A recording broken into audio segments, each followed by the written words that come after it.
Jadi di bootcamp ini kita latihan menulis artikel untuk dipublikasikan di jurnal yang terindeks Scopus dengan standar yang tinggi ya. Karena apa? Kita spesialis di jurnal-jurnal yang free edisi ya, atau jurnal yang gratis. Gratis untuk penulisnya ya, bukan gratis untuk pembaca. Dan ini juga sudah saya buktikan ya. Jadi artikel-artikel saya di Scopus itu gratis ya, meskipun ada beberapa yang bayar. Kalau yang bayar itu karena saya dapat pembiayaan dari pihak luar ya, dari kampus atau dari Dikti. Di mana saya butuh kwitansi untuk laporan keuangan, jadi cari yang bayar. Tapi kalau uh, tidak ada biaya dari luar khususnya ya, maka ya tentu kita cari yang gratis saja. Supaya apa? Satu, publikasi di jurnal tindak Scopus yang gratis, satu pasti aman dari predator. Itu jelas. Kalau gratis kok predator gimana? Biayanya kan ditanggung oleh pihak pengelola jurnal dan pengelola jurnalnya itu dijual kepada pembaca atau para pelanggan. Itu yang pertama. Yang kedua, untuk GB itu no debat. Ya. Sepanjang skupnya sama, skupnya sesuai dengan keahlian Bapak Ibu. Artikel Bapak Ibu juga sesuai dengan kepakaran, no debat. Ya. Pasti lolos ya, untuk GB. Ini sudah saya buktikan. Ya. Saya pakai jurnal Free EPC ya, untuk ajuan GB saya. Lalu yang ketiga ya, ini penting menurut saya, nyaman di kantong, ya, di dompet.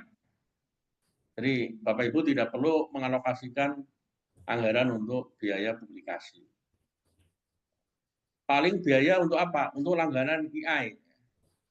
Loh kok kenapa menggunakan EI? Nah, EI ini bisa mempercepat kita dalam melakukan penulisan artikel ilmiah. Jadi lebih cepat.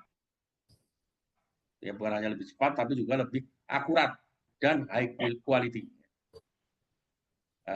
Kalau kita lakukan secara manual, ya mungkin perlu waktu berhari-hari, minggu, bahkan bulan, ya, untuk menghasilkan artikel dengan standar Scopus gratis itu bulan.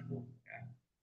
Mengapa bulan? Ya, karena kita perlu referensi yang semuanya tentu harus berbahasa Inggris ya, dari publisher besar atau dari jurnal-jurnal ya, kalau itu pakai jurnal yang terindeks Scopus.